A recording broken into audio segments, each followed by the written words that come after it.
आइए सुनते हैं मालती जोशी जी की कहानी मेरो मन अनंत कहाँ सुख पावे। तस्वीर तेरी दिल मेरा बहला न सकेगी। पिछले 15 मिनटों से यही लाइन बार बार गाए चले जा रहे हैं, जैसे सुई अटक गई हो। किसी ज़माने में ये इनका फेवरेट गाना था। यही क्यों, तलत महमूद के सभी गाने इन्हें ज़बानी याद थे। कॉलेज में जूनियर तलत महमूद के नाम से प्रसिद्ध थे।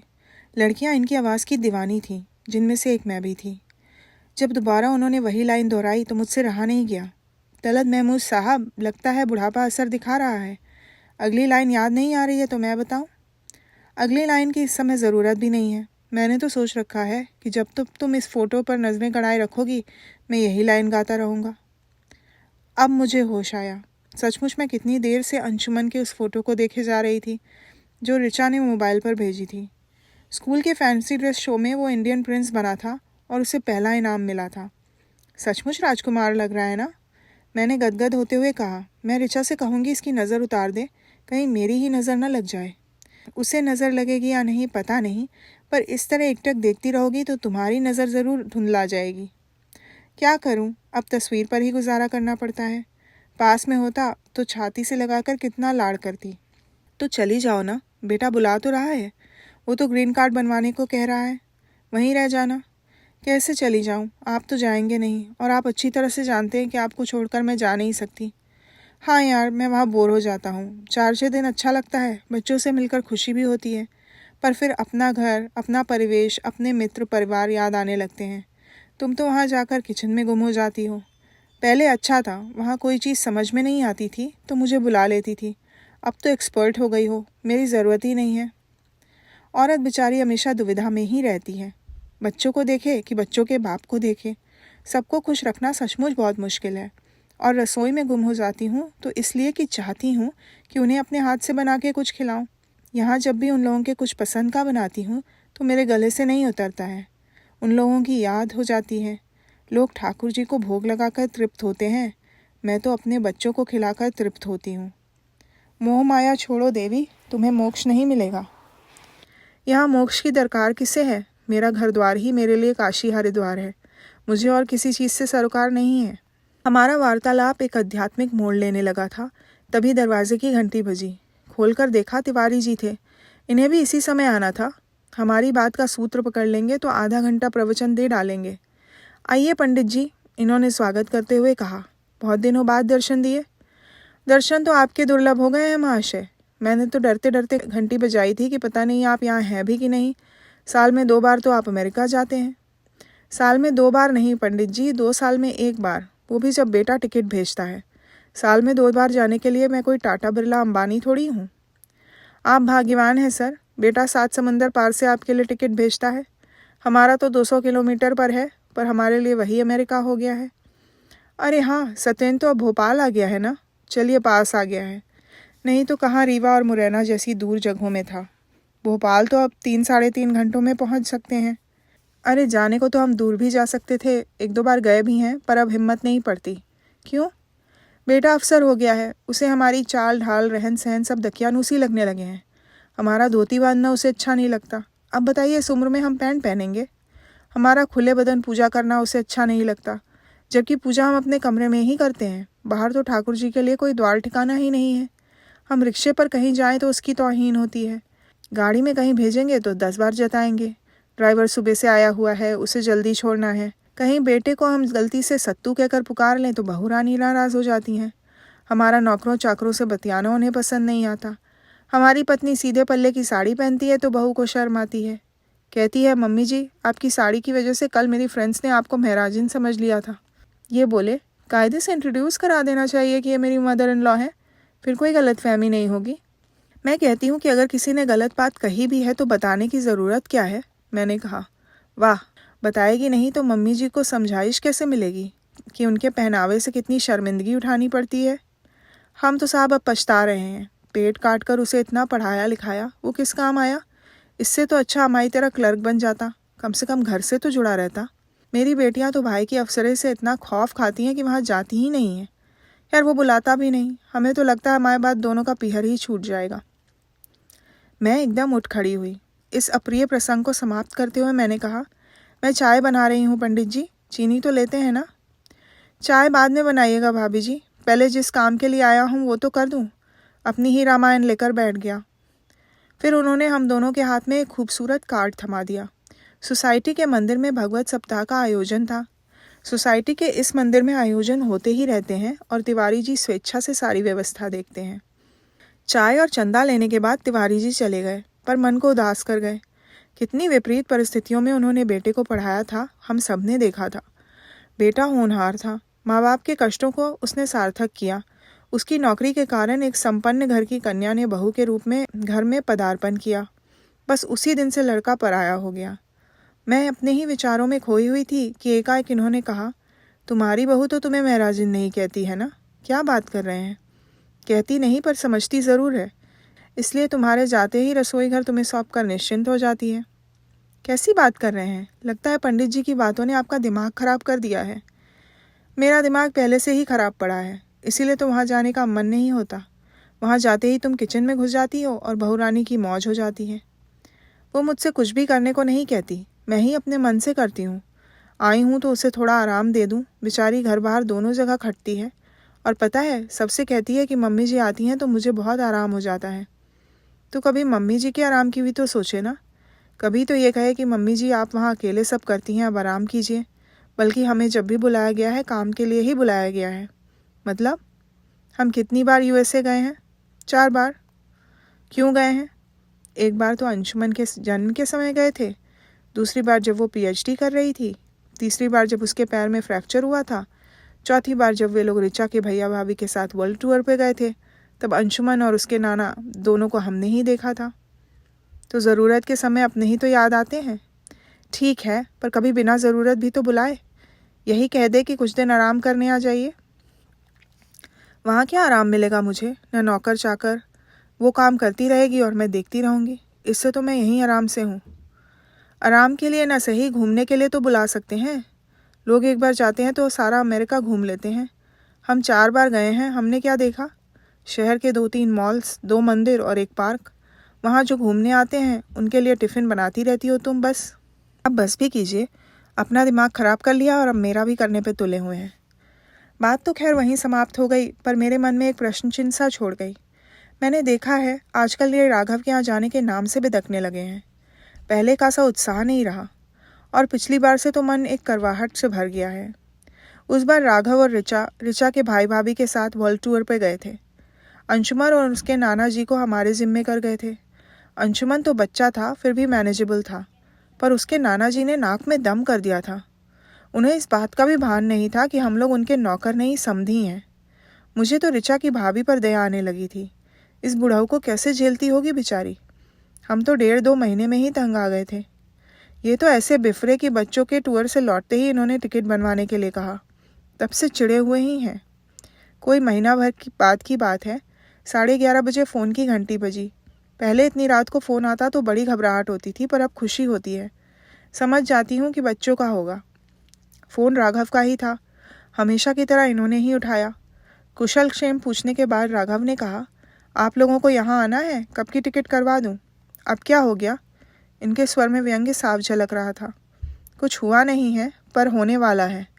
घर में नया मेहमान आने वाला है। अरे, मैं कुछ बोलने को थी कि इशारे से इन्होंने चुप करा दिया। फिर बोले, बधाई हो। कौन सी तारीख दी है? उसमें तो अभी 2 महीने हैं, पर डॉक्टर ने ज़रा डरा दिया है। कैसे? एक तो अंशुमन के बाद लंबा गैप हो गया है, फिर ऋचा भी 35 पार कर गई है, तो कहते हैं बहुत प्रिकॉशन लेना होगा। एक तरह से बेड रेस्ट की सलाह दी है। तुमने तो मुझे पशु पेस में डाल दिया भैया। क्यों पापा? अरे, सिंगापुर, मलेशिया, थाईलैंड का टूर बुक किए बैठा हूँ। 15 दिन का टूर है, वहाँ से लौटते ही आ जाएंगे। Don't worry. ये अचानक टूर कैसे? सोचते सोचते ज़िंदगी निकल गई। हमेशा ये मलाल रहा कि तुम्हारी माँ को कभी कहीं घुमा ही नहीं पाया। पहले मेरे भाई बहनों की जिम्मेदारी थी, फिर तुम लोगों की। घर से बाहर कभी निकल ही नहीं पाई। ज़िंदगी भर घर में खटती रहीं। इससे पहले तो ना समय था ना पैसे।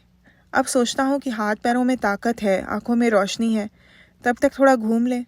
ज़्यादा दूर की तो मैं सोच भी नहीं सकता। बस छोटा सा टूर है, तुम्हारी माँ के लिए छोटा सा तोहफा। ये आपने बहुत अच्छा प्लान बनाया है पापा। ज़रूर जाइए और इन्जॉय कीजिए, पर प्लीज़ ये तो मत कहिए कि माँ घर से बाहर निकली ही नहीं है। माँ 4 बार अमेरिका आई हैं, कितने लोग जा पाते हैं? क्रेडिट गोज़ टू यू बेटा, मेरी तो हैसियत नहीं थी। 4 बार गई हैं, अब 5वीं बार भी जाएंगी, पर 16-18 घंटे का सफ़र करके वो सिर्फ इस घर से उस घर की दूरी ही तय करती हैं। घूमना फिरना तो कहीं हो नहीं पाता है, पर तुम चिंता मत करो, वहाँ से लौटते ही हम तुम्हारे पास पहुँच जाएंगे। कल मैं टिकट देखकर तुम्हें तारीख बताता हूँ। अच्छा, गुड नाइट, टेक केयर। उनके फ़ोन रखते ही मैं झल्ला पड़ी। मुझसे बात क्यों नहीं करने दी? तुमने सारी बात सुन तो ली ना? अरे ये टूर का क्या चक्कर है? तुम्हें सरप्राइज़ देना चाहता था, तो साहबजादे ने ही हमें सरप्राइज़ दे दिया है। मैं बोलता हूँ तो तुम्हें बुरा लगता है, पर बताओ, बच्चा एक दिन में तो पैदा नहीं हो जाता, पूरे 9 महीने लगते हैं। ये लोग हमें पहले से नहीं बता सकते थे, पर जानते हैं ना, मम्मी पापा फालतू बैठे हुए हैं, बुलाते ही दौड़े चले आएंगे। कोई कारण रहा होगा, नहीं तो बताते ज़रूर। तुम उन लोगों की फालतू तरफदारी मत करो, और तुम्हें अगर जाने की इच्छा है, अकेले जाने की हिम्मत है तो बता दो, मैं कल ही टिकट करवा देता हूँ। पर मैं टूर ख़त्म करके ही आऊँगा, कम से कम एक टिकट के पैसे तो वसूल हों। कितने का टिकट है? मत पूछो, गश खा जाओगी। इसके बाद चुप रहना ही श्रेयस्कर था। एक दिन मैं इनका मूड ठीक होने की बाट देखती रही। तीसरे दिन कहा, राघव कह रहा था कि ऋचा बेड रेस्ट पे है, तो घर पर ही होगी ना? हाँ शायद, क्यों? आज रात को फ़ोन लगा दीजिए, बात कर लूँगी, नहीं तो सोचेगी इतनी बड़ी खबर सुनकर भी मम्मी जी चुप रह गईं, शायद उन्हें खुशी नहीं हुई। बिना किसी ना नुक्कर के उन्होंने रात में फ़ोन लगा दिया। ये समय मैंने जानबूझकर चुना था। इस समय राघव ऑफिस में, अंशुमन स्कूल में होते हैं। जैसा मैंने सोचा था, ऋचा घर में अकेली ही थी। पहले तो मैंने उसे खूब बधाई दी, फिर शिकायती लहजे में कहा, तुमने तो एकदम सरप्राइज़ ही दे दिया बेटा, पहले से कुछ बताया ही नहीं। हम लोग तो आपको बेबी के आने के बाद ही डायरेक्ट खुशखबरी देने वाले थे। राघव कह रहे थे, देखना मम्मा पापा खबर सुनते ही दौड़े चले आएंगे, टिकट भेजने का भी इंतज़ार नहीं करेंगे, पर डॉक्टर ने हमारे सरप्राइज़ का कचरा कर दिया। कोई बात नहीं बेटा, सब ठीक हो जाएगा। हमारे आने तक कोई नर्स या आया रख लो, समय पैसों की तरफ देखने का नहीं है। मुझे एक बात का आश्चर्य हो रहा है, ये अंशुमन फ़ोन पर इतनी पटर पटर करता है, उसने भी नहीं बताया, या कि उसे भी नहीं पता था? उसे सब पता है, हमने उससे प्रॉमिस ले लिया था, तभी तो चुप रहा। दरअसल हम उसी की फरमाइश पूरी कर रहे हैं, पीछे ही पड़ गया था कि मुझे एक भाई या बहन ला कर दो। राघव बोले, मैं भी बहुत लोनली फील करता था, पर कभी कहने की हिम्मत नहीं हुई। आजकल के बच्चे बहुत बोल्ड हैं। ये एकदम बोल पड़े, बेटा हम पर इतनी सारी जिम्मेदारियां थीं कि दूसरे बच्चे के बारे में हम सोच भी नहीं सकते थे। जानती हूँ पापा, राघव सब बताते रहते हैं, इसलिए कहती हूँ आप अपना टूर कैंसिल मत करिए, नहीं तो मुझे बहुत बुरा लगेगा। बड़ी मुश्किल से तो प्लान बना है। यहाँ की चिंता मत करिए, कुछ ना कुछ इंतज़ाम हो जाएगा।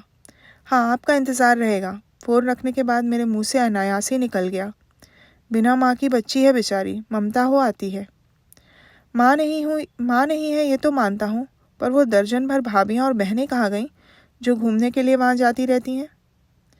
बड़ी भाभी के पास तो ससुर जी का बहाना है, और वो बहाना भी नहीं, हकीकत है। हम खुद भुगत चुके हैं। बाकी अपनी गृहस्थी छोड़कर इतनी दूर कौन जाता है? यहाँ आ जाए तो मैं इतने जतन से सब कुछ करूँगी कि याद रखेगी, पर वही सिटीज़नशिप का चक्कर है ना। खैर, उससे बात हो गई, अच्छा लग रहा है। अब जल्दी से बताइए, टूर पे कब जाना है? कितने दिनों के लिए जाना है? क्या क्या ले जाना है, तो मैं तैयारी शुरू करूँ? अभी 8-10 दिन है, इतनी हड़बड़ी क्या है? ये बोले। मैं चुपचाप अपनी तैयारी करती रही, पर मन बड़ा बेचैन था। ऋचा की पहली डिलीवरी भी कोई आसान नहीं थी, इसलिए राघव दूसरा चांस नहीं लेना चाहता था। बच्चे का हट पूरा करने का मन बनाया भी होगा तो हमारे ही भरोसे ना, और अपने बच्चों के लिए हम दौड़ कर नहीं जाएंगे तो कौन जाएगा? पर इनसे आजकल कुछ कहते ही डर लगता है, बहुत टची हो गए हैं, एकदम सनक जाते हैं। करीब 5-6 दिन बाद मैंने इनसे कहा, प्लीज़ मेरा एयर बैग उतार दीजिए, मैं शांति से अपना सामान जमा लूँ, और अपना भी निकाल लीजिए, मैं आपका भी जमा देती हूँ। हड़बड़ी में 10 चीज़ें भूल जाते हैं, पराए परदेश में परेशानी होगी। तुम औरतों की टर्मिनोलॉजी मुझे समझ नहीं आती। परदेश तो पराया ही होता है, उसे अलग से परिभाषित क्या करना है? भाषा विज्ञान पर लेक्चर बाद में दे देना, पहले मुझे सूटकेस दीजिए। हरीराम को आने दो। इतने से काम के लिए हरीराम की क्या ज़रूरत? आप ऊपर से थोड़ा सरका दीजिए, मैं नीचे से हाथ लगा दूंगी। कहा ना हरीराम को आने दो। इसके बाद बहस की कोई गुंजाइश ही नहीं थी। हरीराम आया और 2 बड़े वाले सूटकेस लाकर कमरे में रख गया। ये वाले नहीं रे, ये तो अमेरिका जाने के लिए होते हैं। साहब यही निकालने को बोले हैं। एक ही सूटकेस में दोनों का सामान जाएगा क्या? तो फिर ये दूसरा वापस रखवा दीजिए, कमरे में भीड़ हो रही है। दोनों सूटकेस की ज़रूरत पड़ेगी। और तुमने ये 4-6 कपड़े रखे हैं, इतने से काम नहीं चलेगा। 10 दिन के लिए काफ़ी हैं। नहीं, काफ़ी नहीं है, और गर्म कपड़े भी तो रखो।